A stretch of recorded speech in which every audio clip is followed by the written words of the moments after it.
Hi, everybody. Thanks for joining us on TCM. I'm Ben Mankiewicz. Up next, a pair of movies with a common theme: brainwashing, the manipulation of the mind for nefarious purposes. You rarely hear about brainwashing anyone so they get to work on time.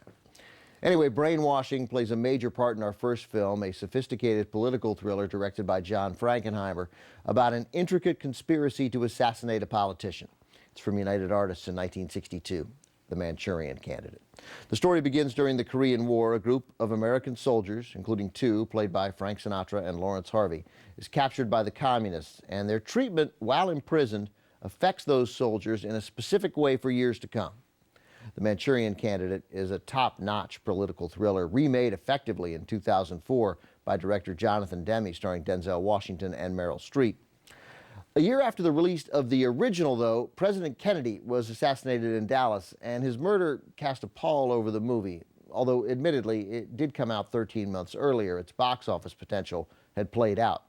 At any rate, after the assassination, the movie's rights reverted to Frank Sinatra, who co-produced it, and Sinatra did not show much interest in having it exposed to new audiences. After all, Kennedy and Sinatra were friends.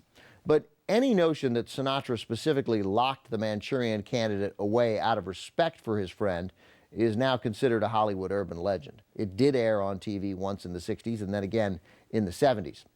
Whatever the reason, though, it largely vanished then until the late 80s, when it was once again exposed to a new audience, which was dazzled by this innovative thriller of Machiavellian political brainwashing.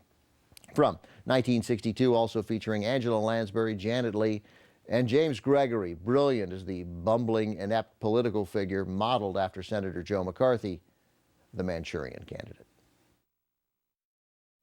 The memorable brainwashing sequence where the captured GIs are made to think they're in the middle of a garden club lecture was based in part on techniques used on captured American soldiers during the Korean War.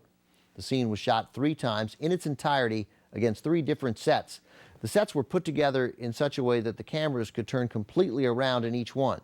Then the scenes were seamlessly edited together to convey a sense of extreme disorientation among the soldiers.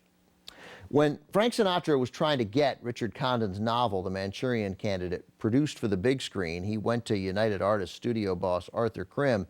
But Krim objected, saying the film's subject matter, a political assassination, would be, quote, irresponsible and incendiary.